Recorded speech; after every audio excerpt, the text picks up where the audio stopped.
তো গাইস, তো আমি এখন রেকর্ডিংটা অন করছি, তো তোমরা সব শুনে নাও।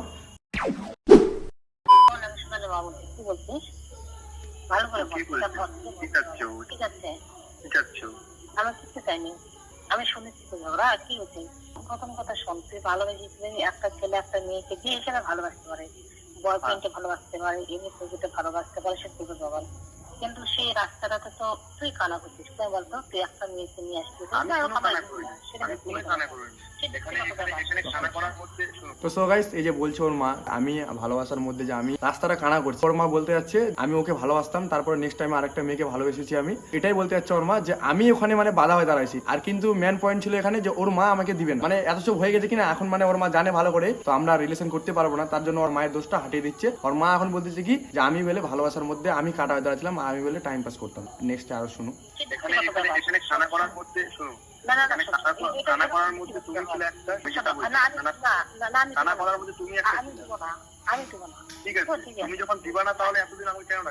তো গাইস, ওর মা এখন স্বীকার করলো যে আমি দিব না। আর আমাদের রিলেশন চলছে 3 বছর যায়নি, 2.5 বছরের মতো হয়েছিল রিলেশন। তো তোমরাই বলো 2.5 বছর থেকে যদি রিলেশন করি তো মারা তো জানবে।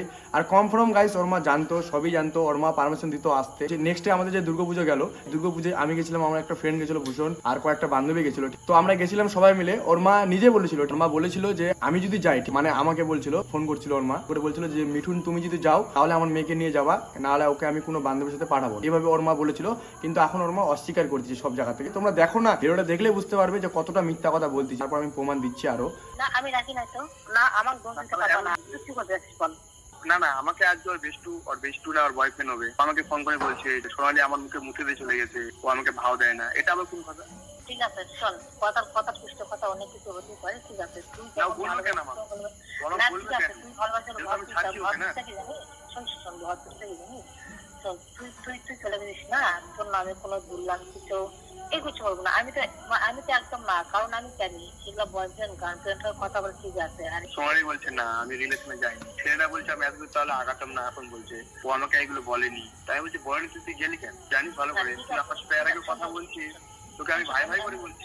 মানে গাইস, এটা প্রবলেম কি হয়েছে জানো, আমার সাথে যখন রিলেশনে ছিল তো তখন কি বলতো যে তুমি যদি আমাকে ছেড়ে চলে যাও তো আমি আর নেক্সট ডে কোনোদিনও আমি রিলেশনে যাবো না। কারণ আমাদের রিলেশন নষ্ট হওয়া হাইস্ট থেকে 1.5 থেকে 2 মাস হলো, তারপরে নতুন বয়ফ্রেন্ড বানিয়েছে। সে আগেও মানে কথা বলতো, তোমাদেরকে তো আমি স্ক্রিনশট আগে দেখালাম, তো আগেও কথা বলতো যখন আমি অরুণাচলে ছিলাম।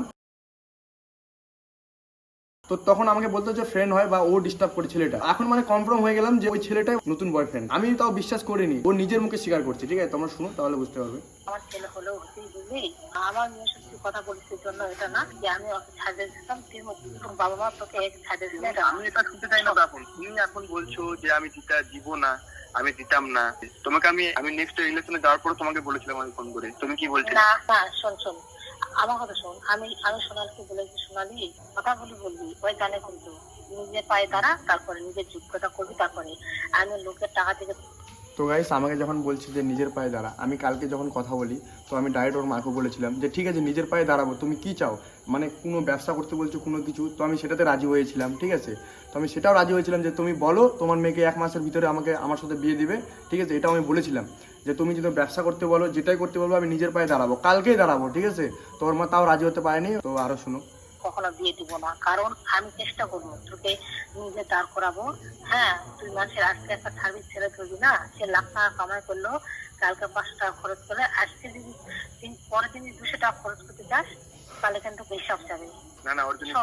আর হ্যাঁ গাইস, আরেকটা কথা, তোমরা অবশ্যই জানো আমার ইউটিউব হলো ড্রিম। তো আমি যখন ইউটিউব করতাম, যে আমার গার্লফ্রেন্ড ছিল, ওই একটাই কি বারবার বলতো যে তুমি ভিডিওতে টাইম দাও, আমাকে টাইম দাও না। তোমাদেরকে তো আমি আগেও বললাম যে যারা সোশ্যাল মিডিয়ায় কাম করো কতটা মানে একটা ড্রিমের মতো লাগে। আর দুবেলা না খালেও চলবে, তো আমাদের ইউটিউবে ভিডিও আপলোড দিতে হবে বা ইউটিউব করতে হবে। ঠিক আছে, এটা আমাদের স্বপ্ন। তো আমাকে এটাতে মানে পুরো রোকটোক করতো। আর আমি আগেও মনে মনে চাতাম যে আমার রিলেশনটা নষ্ট, কারণ আমি ইউটিউবে গাইস একদমই টাইম দিতে পারতাম না, আর একদমই ভিডিও আপলোড করতে পারতাম না এর জন্য শুধু। কারণ এতটা আমাকে মানে বিরক্ত করতো, ইনস্টাগ্রামে কোনো একটা যদি ভিডিও ছাড়ি, মানে দুঃখেরই সারি সেটা নিয়েও আমার গন্ডগোল করতো যে ডিলিট করে দাও। ইউটিউবে কোনো মেয়ের ভিডিও ছাড়লে হ্যাঁ তুমি এর সাথে রিলেশনে গেছো, মানে প্রচুর মানে বুঝাতে হতো।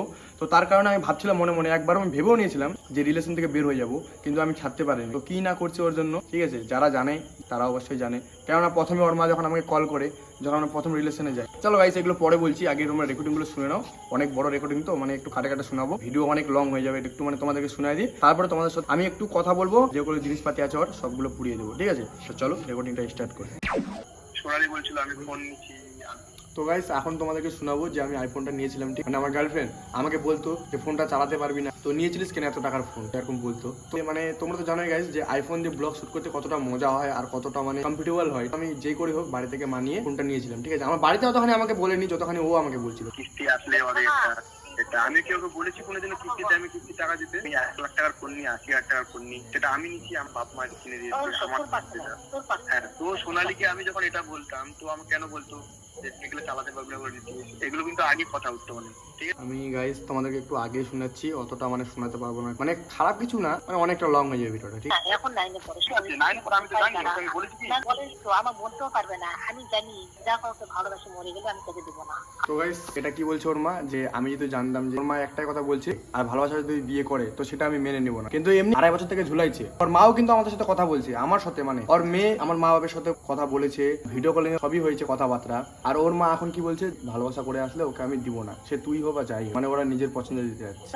আমি এর মধ্যে নাই, এর মধ্যে কিছু না। আমি কাউকে আটকাইনি, আমি কার সাথে কথা বলি না। কেন আটকাওনি? তো গাইস এটা কি বোঝা যাচ্ছে যে মায়ের যদি শাসন না থাকে বেটি তো রসাতলে যাবেই। আর মা কি বলছে, আমি আটকাই আমার পরও মানে আরো ছেলের সাথে কথা বলছিল, বেটি তুই একজনের রিলেশনে থাকার পর 1-2 জনের পিছনে কেন যাচ্ছিস তুই, এগুলো ওর মা আটকাতো না। আর ওর মা এটাও বলেছিল যে শাসন করার মধ্যে যদি থাকে তো একমাত্র মিঠুনই আছে, আমরা তোকে শাসন করতে পারবো না। ওর মা এই কথাটা বলেছিল। তো আমি ওকে যথেষ্ট শাসন করতাম, ভয় রাখতাম, ঠিক আছে? প্রচন্ড ভয় পাতো আমাকে দেখে।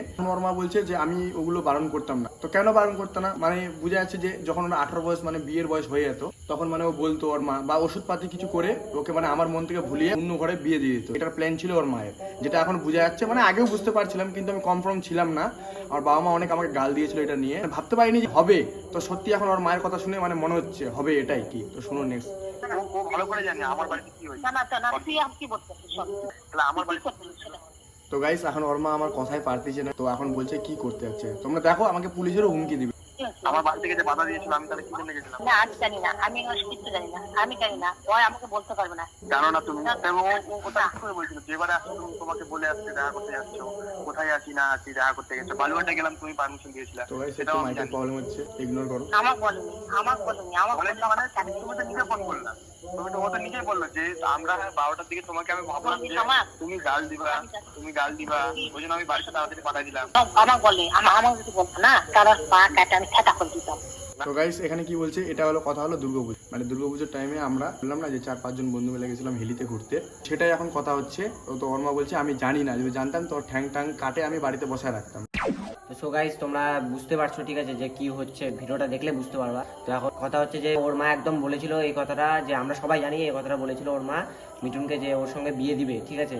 কার মা বলছিল এটা কথা? সোনালির মা এই কথাটা বলেছিল মিঠুনের সঙ্গে বিয়ে দিবে বলে। মিঠুন এতদিন সোনালির পিছনে ছিল, ঠিক আছে? আর তোমরা ভাবো আমরাও রিলেশন করি, ঠিক আছে, কিন্তু আমরা চুপি চুপি করি। যেমন সোনালির মা মিঠুনকে বলেছে, ঠিক আছে, যে বিয়ে দিবে। তো এখন সোনালির মা সেখান থেকে পিছনে হাঁটে যাচ্ছে, সেখান থেকে বোঝা যাচ্ছে কি যে সোনালির মায়ের প্রথম থেকে এখানে মত ছিল না, এবং সোনালির মা মিঠুনকে মানে ঝুলাচ্ছিল এতদিন ধরে, সেটা আমরাও জানতাম, কিন্তু মিঠুনকে আমি বলেছি কিন্তু মিঠুন শুনেনি।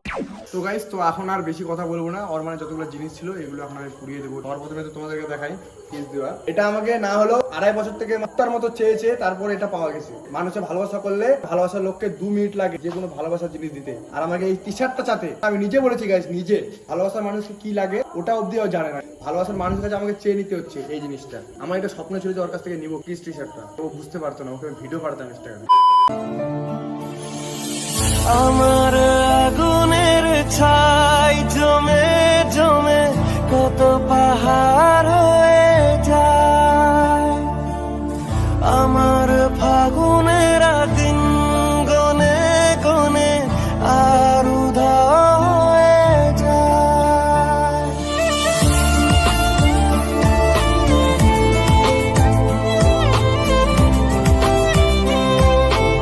তো গাইস তো ততক্ষণ জামা কাপড়গুলো পুরুক, তোমাদের একটা কথা বলি গাইস, ঠিক আছে? জীবনে কোনোদিন ভালোবাসা করলে নিজের লেভেল দেখে মেয়েকে ভালোবাসবে, ঠিক আছে? কিন্তু নিজের থেকে হাই লেভেলের লোককে ভালোবাসতে যেও না, মেয়ে হোক বা ছেলে হোক, সবাইকে বলছি আমি এই কথাটা। এটা কথা সবসময় মাইন্ডে রাখবে, ঠিক আছে?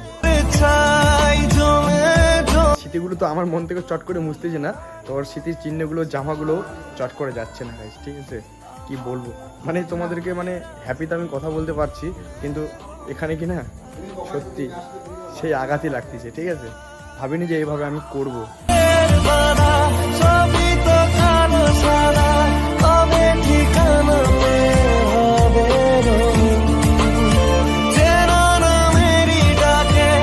ফাইনালি আর স্মৃতি সব পুরে ফাইনালি সব শেষ, আর একটু আছে, আর বাকি ফটো ফটো আছে, সেগুলো আমি ডিলিট করে দিব।